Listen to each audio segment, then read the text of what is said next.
From Ice Cube to Sean Stockman to Regina Bell to Stephanie Mills, we've had some great artists on our program here on Fire. But today we've been looking forward to this for some time. Infinity Song is a sibling band and music collective formed in 2014 in New York City. In the beginning, the group was comprised of Victory, Abraham, and Angel Boyd, performing simple songs with just acoustic guitar and their voices. Their younger siblings, Israel and Momo, joined in, and the group added to the band's rich, intricate harmonies. They were raised by their parents who were musicians themselves. The siblings grew up in a home where musical and creative expression was fostered and encouraged at a young age. Infinity Song members are not only singers, but they are songwriters, arrangers, instrumentalists, and music producers. We are certainly proud to welcome Infinity Song. Welcome, guys. Hey, thanks for having us. It's a privilege, and I know that you guys actually, your debut CD comes out this year. It's called Mad Love. Let's start there. Let's talk a little bit about the perhaps the anxiety you might be feeling a little bit, the anxiousness. I know I've seen you guys on your and by the way, everybody needs to check out you guys' Facebook page. If you want to hear some great voices and great musicians, Infinity Song, check them out at Facebook and any of their other social media pages. But tell us about the new album that's coming out, the debut album. How excited are you? Oh, we're very excited. We're very excited. It's been a long time coming. Many years of just aside from the years of crafting the songs and the sound, the years of our development that led up to this point. And we're, even though we've been sharing it through our videos, now we're gearing up to just have this project that will be out there in the world. I'm sorry. Now you're Victory, right? I am, yes. Yeah. and next to you is Momo. I'm Victory. And then Israel has on the hat up there. I'm rolling now. Of course, Abraham, he's got that. Wait till you hear his voice. This guy's voice is just absolute. They all voices are absolutely incredible. He reminds me, though, he got that nice, smooth, deep voice there. Abraham got a great voice. And then I'm going to say, you say your name because I'm going to mess it up. Angel. See, I was going to be way off. But all pretty names, great musicians. But so Victory, you're talking about the feeling of the new album. I want to hear from your siblings about what they feel as well as you approach that time. And tell us who that album, what's the label, and where everybody can get it. Who signed you? Because I understand a huge name signed you guys. It's really exciting. We've been, like Victory touched on, we've been gearing up for this for a long time. Prior to being signed in 2016, we always knew inside of ourselves that we were destined for great things. Our parents really deposited that in us as kids when we were growing up. And so it wasn't a surprise when we finally did get signed by Jay-Z in 2016. And since then, we've just been working with our heads down, developing, writing songs, living life, experiencing things that hopefully will contribute to a really grounded project. That's our hope. Grounded and encouraging. Of course, everybody has their own story surrounding this project. It's not like I could say something, Victory could say something about it, but everyone has their own stories. Yeah, and just in case for our viewers, if there's a little bit of delay, we recognize that going into the interview. So if you would bear with us, that would be fantastic. Angel, you're right up there, right up front there with your sister Victory. I want to hear your thoughts on the new album as well. It's a project that it's just representative of all of us as individuals as well as a sibling group. You'll hear a lot of themes on family and hard work and loyalty and hope throughout dark times. We just recently released our first single from the project, which is titled Everything Is Gonna Be All Right. And that was kind of, you know, speaking to the moment of the pandemic and all the world crises that are happening at, you know, in the year 2020. So that, you know, the optimism and hope through dark times is definitely a strong theme on there as well. Yeah. And, you know, I heard you guys, I watched you guys sing I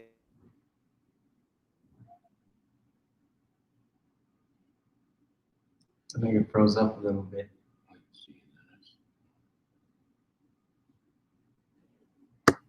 You're frozen.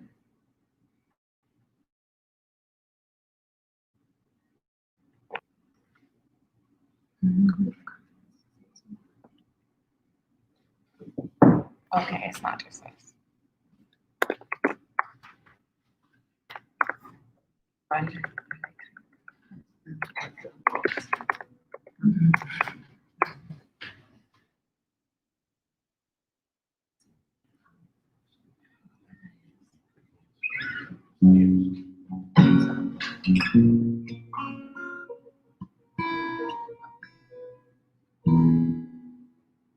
Okay, we're gonna sing a song for you guys right now. What song do we want to do? Cover first or original? We'll do a cover first. Yeah. We're gonna sing Fast Car by Tracy Chapman.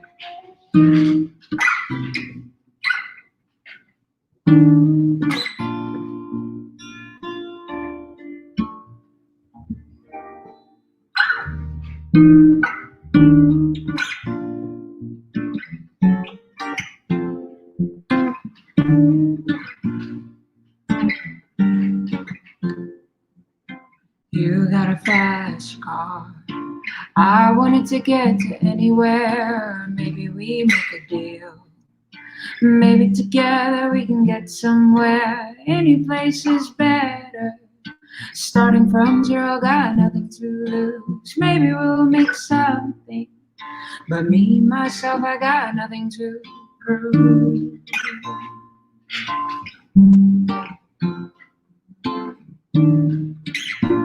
Oh yeah, You got a fast car, and I got a plan to get us out of here. Been working at the convenience store. Managed to save just a little bit of money. We won't have to drive too far, just across the border and into the city. You and I can both get jobs. Finally see what it means to be living. see, I remember we were driving in your car. Speed so fast, it felt like I was drunk. City lights laid out before us, and your arm felt nice wrapped around my shoulder. I got a feeling that I belong. I got a feeling I could be someone, be someone, be someone. Got a feeling that I belong. Got a feeling I could be someone. Got a feeling that I belong. Got a feeling I could be someone. Got a feeling that I belong. Got a feeling I could be someone.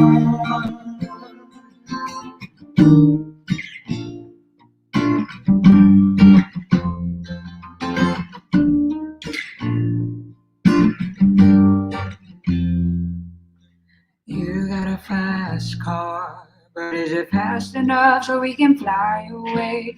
We gotta make a decision. Leave tonight or live and die this way. See, I remember we were driving in your car. Speed so fast, I felt like I was drunk. City lights fade out before us, and your arm felt nice wrapped around my shoulder. And I got a feeling that I belong. I got a feeling I could be someone, be someone, be someone.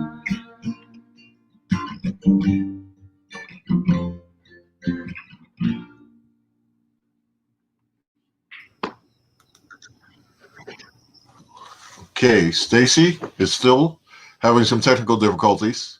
Oh wait, here he is. He's coming back in.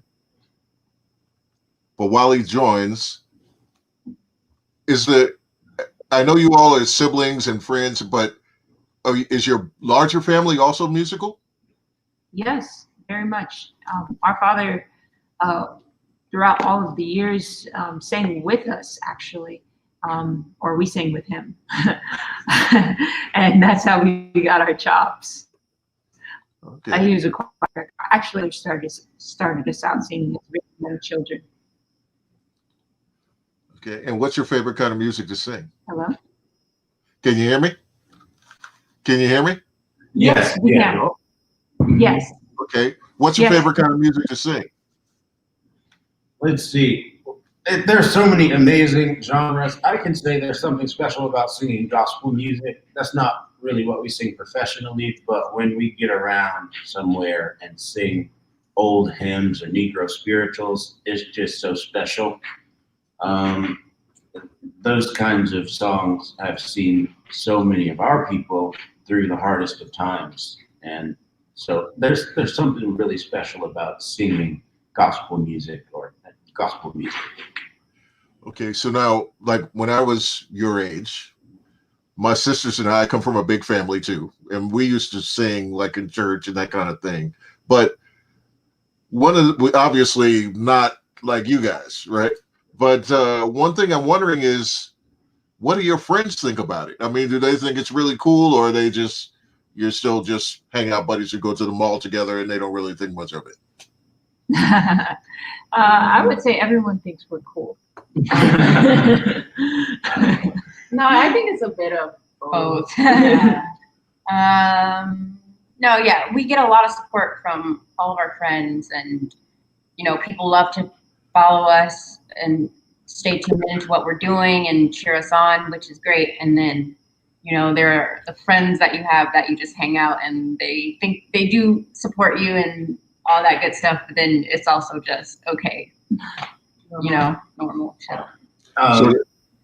And then there are sometimes when we're so busy that we actually can't stay in contact with our friends, and some of them can be disappointed, but that's the life of a singer.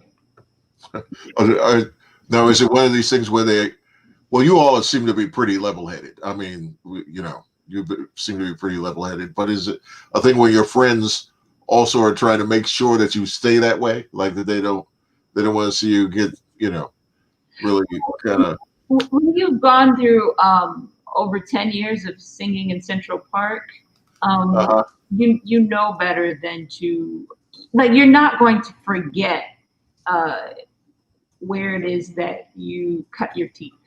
Right. And that kind of keeps you level-headed permanently. Like you're not going to look down on people that are doing things that are seemingly small, or you're not going to look at someone singing a song in a train station that's insignificant, and that really transfers over to not looking at someone that works as a janitor as insignificant, or every job, every bit of honest work is significant. And just because our gifting our gifts are our voices and our songs, someone else's gift might be to serve through tasks that are seemingly menial, and we know better than to look down on that. So it's kind of permanently ingrained into our into who we are. And Also, we level each other. You should see us in rehearsal. Well, tell us a little bit more about that. No, we'll leave that up to the imagination. Look, I am so sorry, guys. We had a situation here where I'm located where apparently the main line box, there's a box that went into water for some reason or another. And it just cut me off from you guys. And I missed your first song, and it's just my loss, obviously. But I just want to pick up. I'm not sure, and if I duplicate a question that was asked, please forgive me. But I want to know how, have you guys you look like you get along so well. Have you always gotten along so well? Or who fights? We do not. we don't fight. None of us fight. We do argue, and we do passionately debate each other very frequently, Often. but every single day. But it's never ill-intentioned, and that's that we all know that. So it's always towards growth and towards development and towards helping each other, maybe being each other's mirrors and helping each other see something that they don't see in themselves, maybe. But and then we also debate on current events and hot topics of the moment. But yeah. Okay. So speaking of current events and hot topics of the moment, does that actually help you create? I mean, we have like the pandemic, of course. You guys talked a little bit about that at the beginning, and then of course we have all these other situations, George Floyd, and of course the election and things of that nature. Does that inspire you in some way with your music? Yeah, I would definitely say, because anything that inspires or evokes an emotion inside of anyone, really, I believe that those emotions are the songs that live inside of us. And as artists, we know how to bring those songs out of us and put them into notes and melodies and lyrics. And so, I mean, I cried watching that video of George Floyd, or I cried like when Ahmaud Arbery was shot. Like, those are serious emotions that translate into art. Yeah. And I was talking before the forces that be just ripped me away from you guys for a moment. I was talking about watching your. I came across you guys some time ago on Facebook and watching the performance of Roberta Flack's "Killing Me Softly." And what struck me, as great as a performance as it was, what struck me was that the guys actually took the lead in that song. Can you talk about the arrangement of that? Actually, Abraham had done a version of that a couple years ago. He had done a solo version.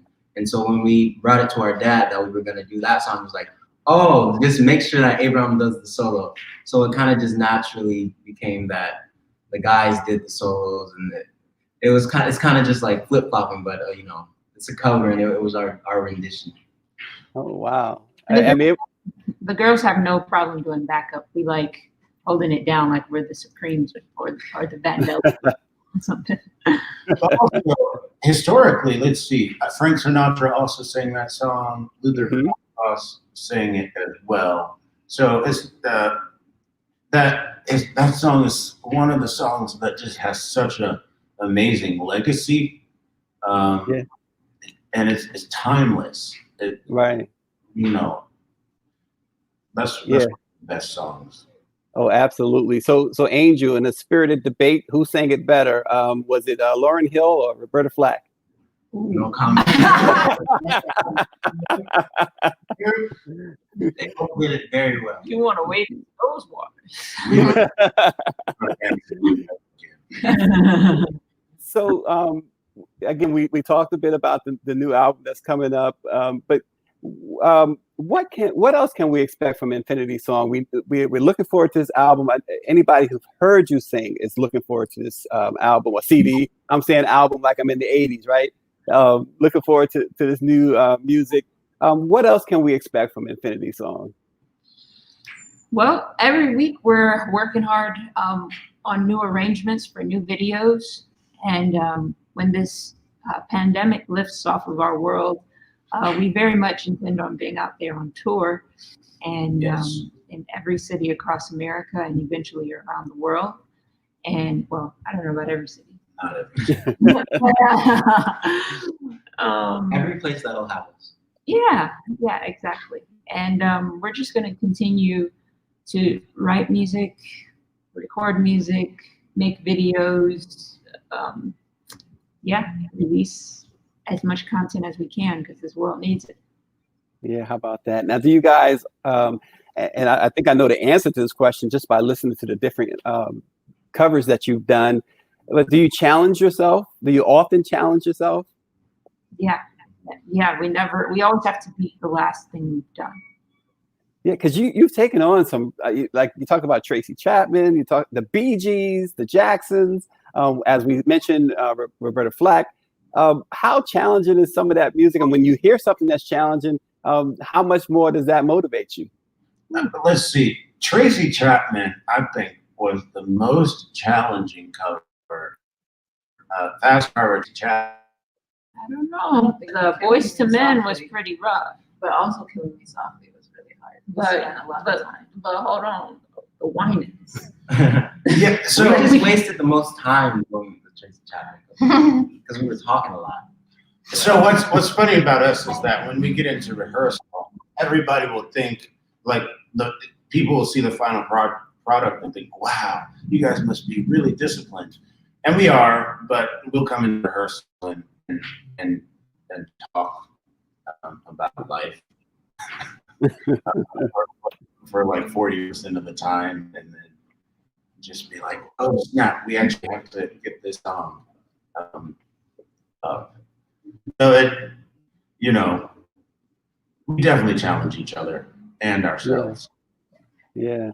And, I see, obviously, again, I mentioned your social media channels, but I see Victory, it seems like a little bit more than the group. Are you considered the leader of the group, Victory? No, I'm just Talking to big sister. on camera. Well, so what happened was we were signed as a group, but originally Jay-Z caught on to me as an individual artist, and so he wanted to meet me and my dad. So me and my dad went and met him at his office in Times Square, and my dad told my siblings, he said, "You guys, I want y'all to wait in the lobby in case you can come up and meet Jay as well." And so me and my dad, we go in the office and we sit down with Jay. We have a good time, tell him our story. And he's like, "Man, I wish I could meet the family." And my dad's like, "Well, they're downstairs. It's your lucky day." And so he's like, "Bring them on up." So everyone comes up and we end up singing for Jay as a group. And I sing some of my original songs for Jay as well. And he loved us. And it was like a defining moment for our whole family. And he ends up signing us about 2 weeks later. But what happened was he requested that the first project we create together be my solo project. And then after that, we would do a family album. So since then, I've recorded and released my debut album, The Broken Instrument, as well as an EP called It's a New Dawn. And so I was, and during this time, my siblings have been like writing songs, developing their skills as musicians and songwriters, and we've been getting stronger as a band. But so from my 2 releases, I garnered more of a brand and more of a following. And now as a group, we're coming together on top of everything that was poured into my individual career. We're starting from there and leveraging all of that for our group as well. So I mean, I only have slightly more numbers on maybe Facebook, but I mean, already Infinity Song is surpassing my individual brand. We're just all going to keep on building on top of each other, because actually each one of us individually has like a world of compositions and songs and artistic styles, and so at some point it's going to be Israel's turn to do a solo project. He's going to be able to start on the foundation of the group, and then when Abraham does a solo project, he's gonna be able to leverage my personal brand, the group's brand, and Israel's brand. Like, we're gonna just all continue to build each other up throughout our entire lifetime, and that's how it works. So it just means that when you do go out on tour, you just have a whole lot more songs to choose from, right? Oh, infinite. Also, everybody should go and listen to Victory's album, The Broken Instrument. It's amazing. Very underrated, but amazing. So I'm just going to give you that jewel right there. And where can we get Victory's album from? Every digital streaming platform, Apple Music, Spotify, iTunes. iTunes is nice because you can actually buy the album there. So that's nice. Like Amazon, Tidal, everywhere. I think you can even buy it physically on Amazon. Yeah, or you could go to my website, victorychronicles.com, and you can order a physical CD. Yeah, that's the best. Great. So everybody make sure you do that. You know, you probably, because you're in the music business, you know, you probably have heard of the stories of the parents who guide their children, who manage them. Say Joe Jackson, he comes to mind, right? You hear the stories of how he drove them so hard, the Jacksons so hard, and other artists, right? So talk to me about, and I know he's listening, talk to me about your dad and his management style with you guys. You want to talk about it, Mama? Yeah.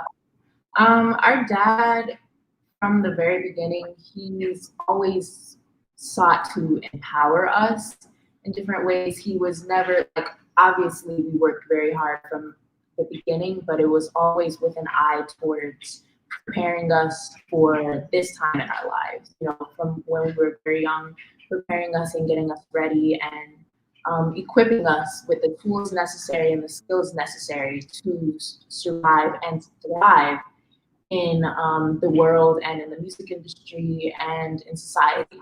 So it was never, you know, obviously we worked hard, but it was always with a common goal and common purpose for all of us. And even to this day, he's not as hands-on as he used to be. He kind of lets us, you know, figure things out ourselves and, you know, come up with arrangements ourselves and, you know, do things. And he like just guides us from the distance. But even now, he still works on our behalf and opens doors for us. And he's always negotiating and making sure that we're, you know, safe and making sure that we're getting, you know, what we're worth, you know, getting paid what we're worth, and making sure that we don't get taken advantage of. So it's more of, everybody's so quick when they see like a father in the position of manager or the leader. You know, it's very easy to be like, oh, I know another father who was the manager of his children, and that's Joe Jackson. You know, but I think we've always felt the underlying love that he has is the reason for a lot of things that he's exposed us to, or made sure that we knew, or, you know, made sure that we went through. I would also say that some of those narratives, while they are true, the highlighting of those narratives of Black fathers, Black parents pushing their kids to, I don't think we ever hear of white parents who do that, who have done historically, even though they exist. I know I can think of many white parents who manage their kids right now and who are, their kids are some of the biggest stars in the world, whether it be Taylor Swift, who started off with her dad, or Ariana Grande, who's managed by her mom, or it's Billie Eilish. It's so many people, and it's like, wow,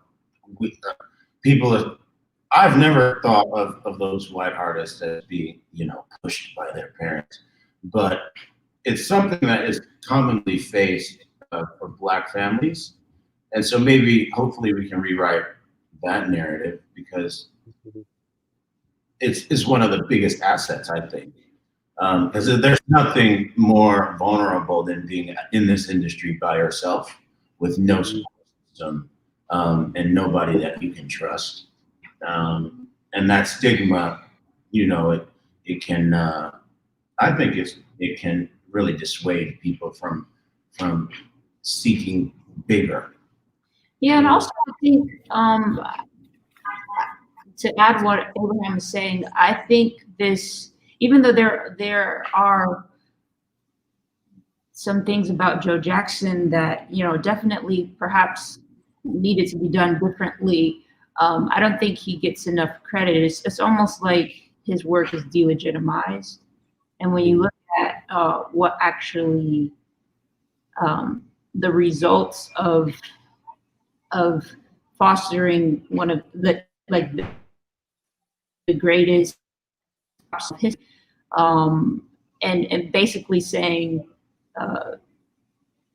it doesn't count, it doesn't, like his work, you're discrediting his work, and yeah, like he should, like, I wasn't there, Joe Jackson wasn't my daddy, you know what I mean, like I can't sit there and defend what it was actually like, but I do know that growing up in Gary, Indiana, in that year, as a Black family, y'all gonna have to break some rules if you're trying to overcome that kind of poverty. If you're trying to overcome the racism, you're trying to, like, you cannot just stay in the system of what you're supposed to do, what you're like. They had to do some unconventional things in order to overcome the system, because the system was not set up for them to win.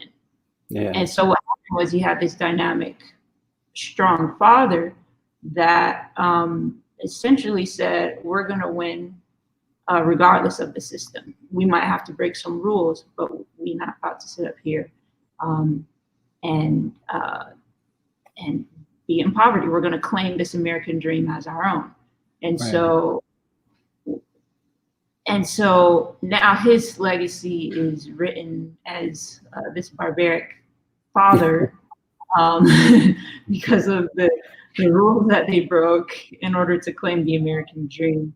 And I'm not advocating for abuse. I'm not advocating for things like that. But I have more respect than what typically the media gives him. I have more respect. Well, it's interesting too, Victory and Abraham, your assessment there, because Black fathers also are stigmatized for not being there, being around, or being hands-on. And here, like you said, he's been stigmatized for being hands-on, and people tend to forget too that he had his own aspirations as an artist too, that just wasn't working out at that time, but he saw in his children something special. And certainly, as you put it so well, if it wasn't for Joe Jackson, we would not have had the greatest entertainer ever to step on the pop music stage in Michael Jackson. So you got family is just crazy, amazing, crazy talented. Yeah. Well, and the whole family, I always give credit to the brothers, because anybody who can perform and hang with Michael Jackson for a whole concert, then they have to be pretty good themselves, right? So you have to give it up to Jermaine and Jackie and Tito and company, don't we? But you guys, I get the impression that, years down the road, we're going to be talking about the legacy of Infinity Song. Tell us, Victory, Abraham, Israel, Angel, Momo, who we don't hear a whole lot from. Tell us what that legacy, what do you see that legacy being when when we start to tell another generation about Infinity Song? Go ahead, Momo, you take this one. I think that it'll be a unique legacy in the way that each one of us are very much individuals in who we are and individuals in the way that we choose to express ourselves artistically. So yes, we're a group, but individually we can all hold our own, and we're all individual artists with different things to say and different experiences. So our legacy will be so like widespread because of all the different avenues that it can be channeled through. So that's what I see. Yeah. All right. Well, I see that the Boyd family, and folks think I'm not being I'm not humble or whatever, but like I see the Boyd family as becoming one of the, like a musical dynasty that is a force for the entire decade of the 20s and beyond in the commercial music industry. So yeah, so like in terms of like, so yes, we're a group, but there's 5 individuals, and each of us have the skill and talent and potential to be _1 on the charts at any given time. And as we start to roll out and introduce ourselves to the world on a larger scale, commercially, I think that's just the beginning. You're gonna see us as a group, and then you're gonna see you're gonna see us win as a group, and then you're gonna see us win as individuals, and the whole time we're all on the same team, and you're gonna see this trend throughout the entire decade that's at hand. Well, I think we're seeing you winning now, and this is certainly, as they would say, Black excellence at its very, very best.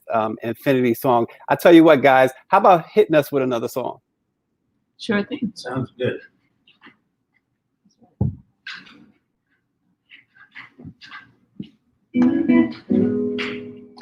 This is Mad Love.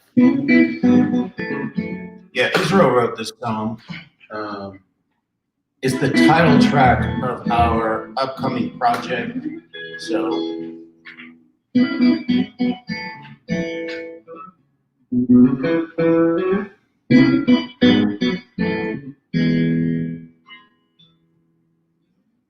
I've got mad love for you, brother. You've been with me from the start. I've got mad love for you, sister. You got a piece of my heart. Even though I know I don't say it enough, I want you to know what I feel in my heart. I don't want you to think that I take you for granted. You mean so much to me, please understand it. Cause I got mad love for you. Cause I got mad love for you. Cause I got mad love for you. Cause I got mad love for you. Cause I got mad love for you. Yeah, I got mad love for you. Yeah, I got mad love for you. I got mad love for you, mama. You brought me into this world. I got mad love for you, Father. You taught me to persevere. Even though I know I don't say it enough, I want you to know what I feel in my heart. think that I take you for granted. You owe me so much from me, please understand it. 'Cause I got mad love for you. I got mad love for you. I got mad love for you. I got mad love for you. I got mad love for you. I got mad love for you. I got mad love for you. I got mad love for you. I got mad love for you.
Whoa, whoa, whoa, whoa. Oh, that is just, what was the inspiration behind? I mean, it's so awesome. What was the inspiration, Israel, behind that song? It was just the idea of mad love. Like the first thing that pops into my head was just that na na na na na na na, and it just felt like such a soulful progression, and I just thought like that just feels like mad love to me. So wow, who do I have mad love for? And it's my family. Yeah, yeah, and you could feel the love emanating from that room there. And you know, I got to ask, because I saw Abraham doing the moves. Who's the dancer? I am not. I'm not. So here's the thing. The music speaks through my movement. I can't sit still when we're jamming. Israel's actually a much better dancer than I am. He's actually a really good dancer. I just move. Mad love. It's incredible how you guys just blend together the way you do. When you first started out, was it kind of clumsy at first? I mean, how did you guys master this? It wasn't clumsy, and here's why. Our dad raised us to pursue excellence all the time, and he wasn't trained as a choir director, but one day he started, we should get into this. Our dad, we're from Detroit, Michigan, and our dad started the Boys and Girls Choirs of Detroit. And they were replicas of the Boys and Girls Choirs of Harlem. He was friends with the great late Dr. Turnbull, and so inspired, and he saw the Black excellence that they were portraying and the dignity that they stood and sang with. And so he wanted to bring that to Detroit. And so initially he would hire directors to direct. And then eventually he just took over the directing choir one day. And, you know, we were in all of the rehearsals. He went on to direct school choirs and community choirs. And it was always, he always saw the need for us to be excellent wherever we went. And it was not the boring excellence, but the soulful, cool excellence that he always wanted us to strive for. And so it was never clumsy. We've progressed, we've grown, but the clumsiness would never fly. Yeah. Yeah, we got a little black people anyway. Like, it just, you know, every church has some of the best singers in the world. You know, we don't do clumsy as a people. It's just not something that we do. We were just joking a little bit here about that siren that was there after that song. I think the fire department is coming. They think it's a fire, so you guys to set the place on fire. I mean, it's like, wow. So with all of the songs that you guys have done collectively and individual, do you have a favorite? Does everyone have a favorite? Do you mean like in terms of covers or original songs? Either. I think it's hard. We can't say they're the favorite. Well, my favorite that we did is your favorite song, but the one that you had the most fun doing, the one that I had the most fun doing was Survivor by Destiny's Child. Oh, okay. We did that one a few weeks ago, maybe a month ago, and we had a lot of fun doing that one. That's on our Instagram and our Facebook page. If y'all want to see that too. That was fun. Yeah. Well, everybody's got to check out you guys' Facebook and Instagram pages. You guys got a number of, I keep talking about it, right? You guys got a number of videos up there of performances that are just off the charts. It's amazing. It's great to hear your voices, and to be able to sit here and hear two songs by you guys, including an original song, is just, it's something that we're going to save this interview, because you know, when you guys are accepting those 12 Grammys a night, you know, every year, we wanted to say we had them on. We had Infinity Song on, that's for sure. So is there any artists right now that you'd like to perform with, or maybe do a joint concert with, have somebody open for you guys? Are you open for them? Let's see. We love so many artists. You can ask Victory, Momo, Israel, me, Angel. We genuinely love so many artists. Whether it's legends from Nina Simone to Franklin, you know, it's just. I know, but I'm saying I'm not saying that we want to open up for it. No, but what I'm saying is that, you know, there's so much love for so many of them. It's not even about collaborating or opening for them. It's just I really wish that we would have met Aretha Franklin, or we would have had the opportunity to meet Nina Simone. And Aretha Franklin's from Detroit, where we're from. So there's so many. We have to meet Stevie Wonder, though. We must meet Stevie Wonder. That's a must. For me, I feel especially honored to share the stage with legends, like you're saying, Stevie Wonder, or people that went before us, and whose art form we gleaned from, like Miss Lauryn Hill, something like that. You know, like even though I don't think we would turn down the opportunity to open up for someone like, say, Billie Eilish or someone like that. I feel more honored to do such a thing for a legend, as opposed to the newer people that are pretty much our peers, but they just happen to become famous before us. I mean, more famous before us. I will say, I personally would feel very honored to open up for recent artists just as much as legendary artists. If, like, especially those that I am fans of and look up to. Like, I look up to different people for different things and for different reasons. But if we were invited to open up for someone on their tour, like Solange, like Billie Eilish, like whoever, it would be very, very fun and a very grateful experience. Yeah, you guys, you have obviously a wide range that you are very versed in.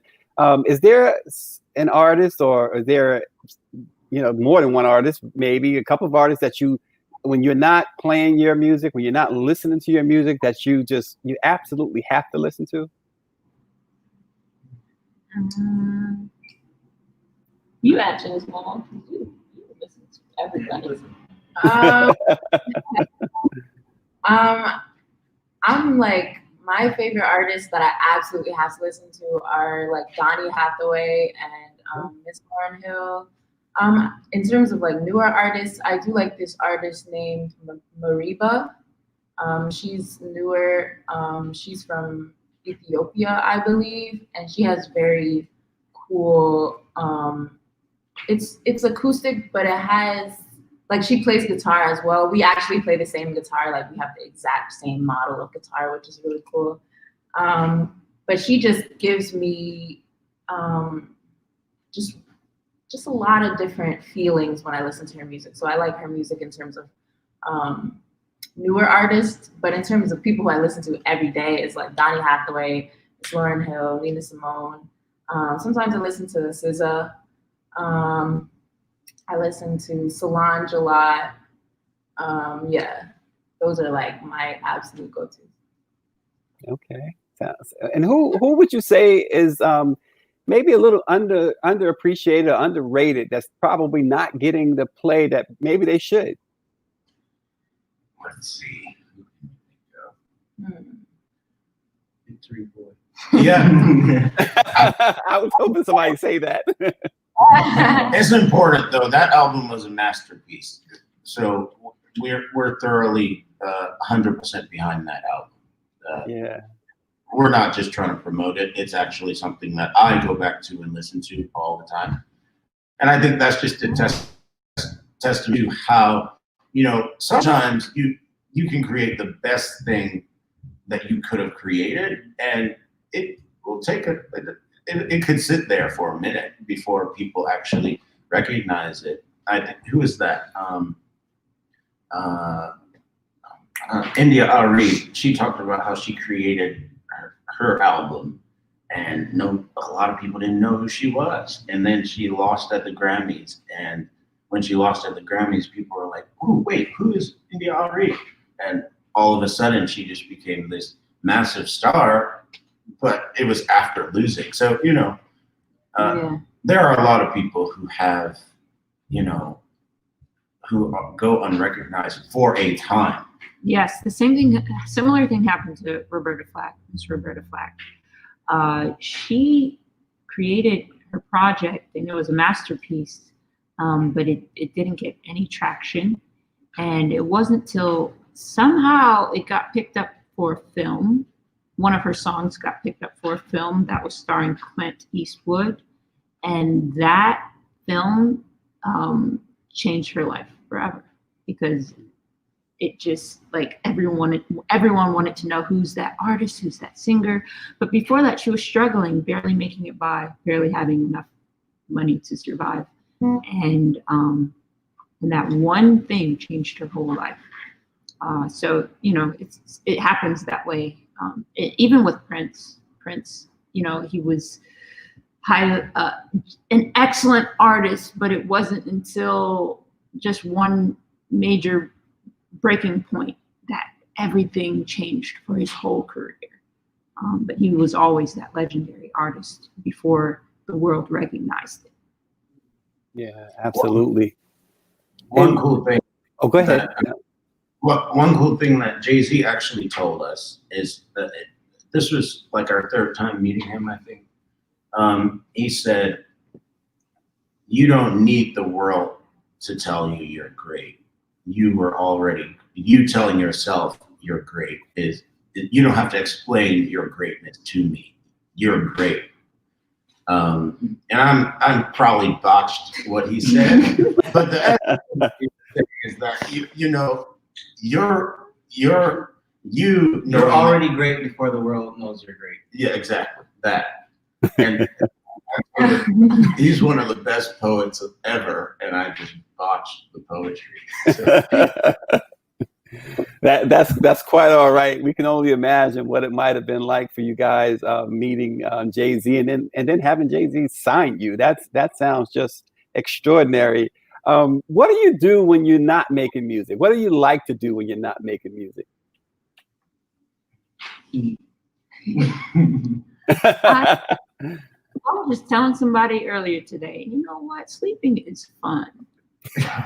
She's like, you should do something fun. I was like, I'm taking a nap. And she's like, oh, that's not fun. I said, it's very fun.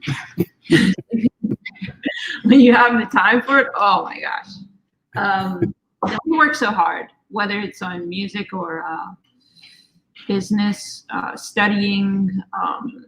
There's interviews. This is my second interview of the day. Oh gosh. Music videos. We work hard, even in the middle of a pandemic. We're just always going. Sometimes we leave the studio at like 1 a.m. And at 9 a.m. So it's a lot. Oh gosh. So we find ways to enjoy everything that we do. Okay. I was gonna say, you said 1 a.m. and 9 a.m. So you're telling me your dad is Joe Jackson, huh? No. Our dad is all the way in Wyoming. We're in New York, the New York area. Wyoming. We drive ourselves. At this point, we're grown. We don't get to say, we don't get to have like, oh, my dad made me, like, you're 25. Like, like all of us are like adults. So. Yeah. Well, and very talented adults at that. So we are pleased to be able to present to our viewers the I Am a Survivor video. So let's enjoy that. I Am a Survivor, Infinity song. Now that you're out of my life, I'm so much better. You thought that I'd be weak without you, but I'm stronger. You thought that I'd be broke without you, but I'm richer. You thought I would be sad without you, I laugh harder. You thought I wouldn't grow without you, but I'm wiser. Thought that I'd be helpless without you, but I'm smarter. You thought that I'd be stressed without you, but I'm chilling. You thought I wouldn't sell without you, sold 9 million. I'm a survivor. I'm not gonna give up, I'm not gonna stop, I'm gonna work harder, I'm a survivor, I'm gonna make it, I will survive, keep on surviving. Thought I couldn't breathe without you, I'm inhaling. You thought I couldn't see without you, perfect vision. You thought I couldn't last without you, I'm lasting. You thought that I would die without you, but I'm living. You thought that I would fail without you, but I'm on top. Thought it would be over by now, but it won't stop. Thought that I would self-destruct, but I'm still here. Even in my years to come, I'm still gonna be here. I'm a survivor, I'm not gonna give up, I'm not gonna stop, I'm gonna work harder. I'm a survivor, I'm gonna make it, I will survive, keep on surviving.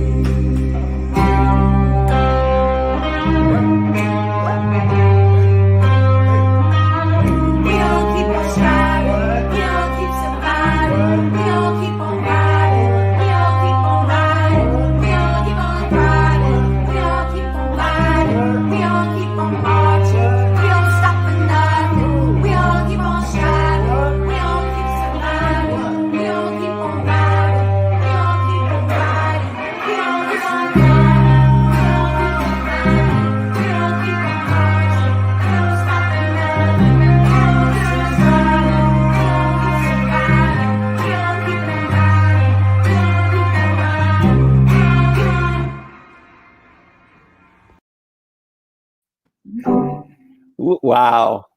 And again, Abraham said he's not a dancer. What was he doing in that video? Right? I was moving. Is that what you call it? That's moving. I call it dancing, Abraham. Dancing. Well, listen. Don't you sing sometimes? You sing. Say one more time. You sing, but you wouldn't call it singing. Like it's I'm not a professional dancer. I couldn't, Trust me, Abraham, if I sang, they will not call it anything close to singing. So, you know what? Let's leave it at that. So Listen, it is a simple privilege to have Infinity Song. We really appreciate you guys. Victory Boyd, she's got her own music out as well as her family's music, Infinity Song. You guys got to check it out. Momo, Israel, Abraham, and Angel. See, I didn't have it right the first time, but I got it right now. So, and they are unforgettable. They are Infinity Song. Thanks for joining us. This is Black Press USA Fire. We appreciate everybody for tuning in, and certainly we appreciate Infinity Song. Take care, Norman. Take care. Bye. That's Stacy. Sorry. Sorry, Norman. I mean, Stacy. I've been called worse. Don't worry about it, Victory. Everybody have a good night. Stay safe and stay well. Okay, bye. Have a good night, Stacy.